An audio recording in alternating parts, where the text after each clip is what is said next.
கிறிஸ்துவுக்குள் பிரியமானவர்களுக்கு ஆண்டவராகிய இயேசு கிறிஸ்துவுடைய இனிய நாமத்தினாலே வாழ்த்துக்கள்.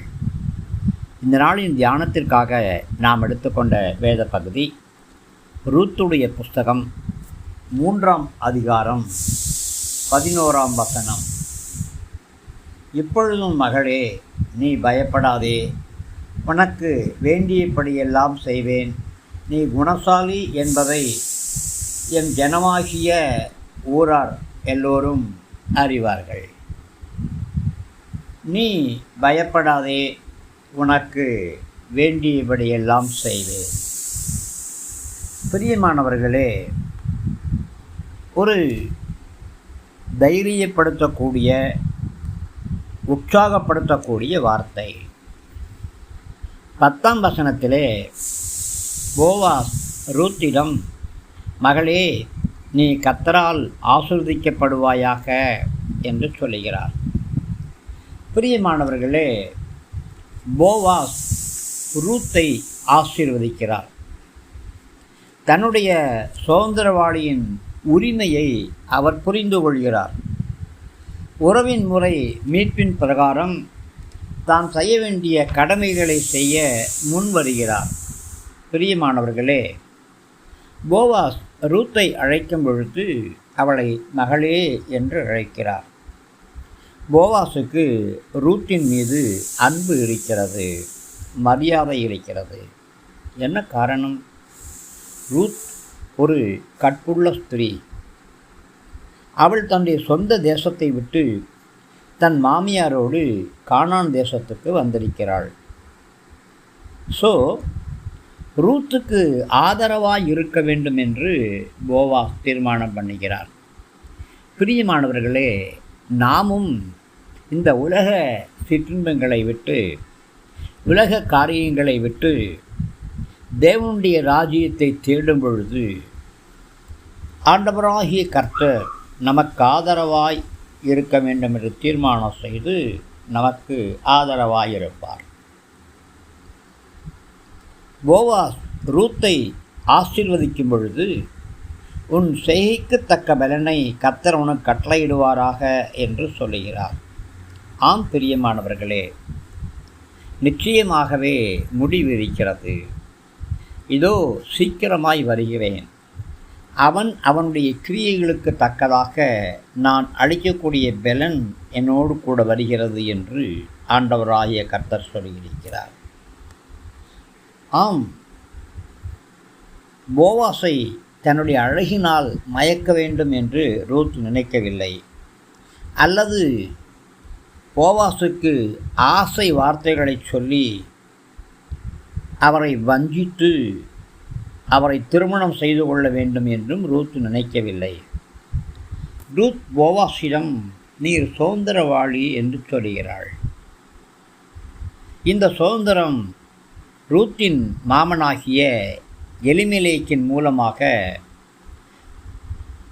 ரூத்துடைய மரித்துப்போன புருஷன் மூலியமாக போவாஸுக்கு வந்திருக்கிறது. பிரியமானவர்களே, நாம் கிறிஸ்துவுக்குள் இருக்கும் பொழுது பழைய வாழ்க்கைக்கும் நியாயப்பிரமாணத்துக்கும் மரித்து போய்விடுகிறோம். கிறிஸ்துவுக்குள் நாம் புதிய சிருஷ்டியாக படைக்கப்பட்டிருக்கிறோம், உருவாக்கப்பட்டிருக்கிறோம். ஆண்டவராகிய கர்த்தர் இப்பொழுது நமக்கு சுதந்திரவாளியாயிருந்து நம்மை மீட்கும் பொருளாக கல்வாரி சிலுவையிலே இரத்தம் சிந்தி, அந்த இரத்தத்தினாலே உங்களையும் என்னையும் மீட்டு கொண்டு நமக்கு அவர் சுதந்திரவாளியாய் இருக்கிறார். அவர் மணவாளனாய் இருக்கிறார், நாம் மணவாட்டியாய் இருக்கிறோம். ஆம், போவாஸ் ரூத்தை திருமணம் செய்ய சம்மதிக்கிறார். போவாஸ் ரூத்திடம், மகளே, நீ பயப்படாதே, உனக்கு வேண்டியபடியெல்லாம் செய்வேன். நீ குணசாலி என்று என் ஜனமாகிய ஊரார் எல்லோரும் அறிவார்கள் என்று சொல்லுகிறார். ஆம், உனக்கு வேண்டியபடியெல்லாம் செய்வேன். உங்கள் மன விருப்பத்தின்படி கர்த்தர் உங்களுக்கு தந்தருளுவார்.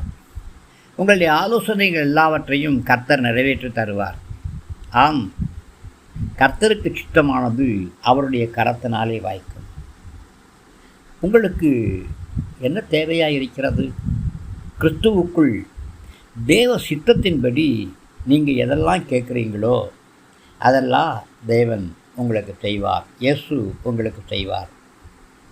ரோமர் 8ஆம் அதிகாரத்திலே ஒரு அருமையான வசனம் உண்டு. தன் சொந்த குமாரனியை கொடுத்தவர் மற்ற எல்லாவற்றையும் நமக்கு அருளாதிருப்பது எப்படி? சொந்த மகனையே உங்களுக்காக கொடுத்து விட்டாரே. இயேசு நம்முடைய மணவாளனாக இருக்கிறார். நாம் அவருடைய மணவாட்டியாக இருக்கிறோம். ஏற்ற வேளை வரும், எக்கால சத்தம் ஊதும், ஆண்டவராகிய கர்த்தர் மத்திய ஆகாயத்திலே வருவார். சபை எடுத்துக்கொள்ளப்படும், சுத்திகரிக்கப்பட்டு நாம் அவருடைய மணவாட்டியாக ஆயத்தம் பண்ணப்படுவோம்.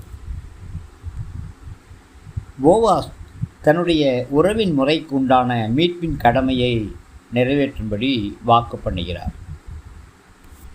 பிரியமானவர்களே, அதற்கு முன்பாக பெத்லகேமிலே எல்லா ஜனங்களும் ரூத் ஒரு குணசாலி என்று அறிந்திருக்கிறார்கள். யூதர்கள் மத்தியிலே ஒரு ஸ்திரீ தன் இள வயதில் விதவையாக நிலைத்திருக்கிறது அவளுடைய நற்குணத்துக்கு அடையாளம். நான் இப்படியாக நினைக்கிறேன், வாலிபர்களும் ஐஸ்வர்யவான்களும் அவளை விவாகம் செய்ய விரும்பியிருப்பார்கள்.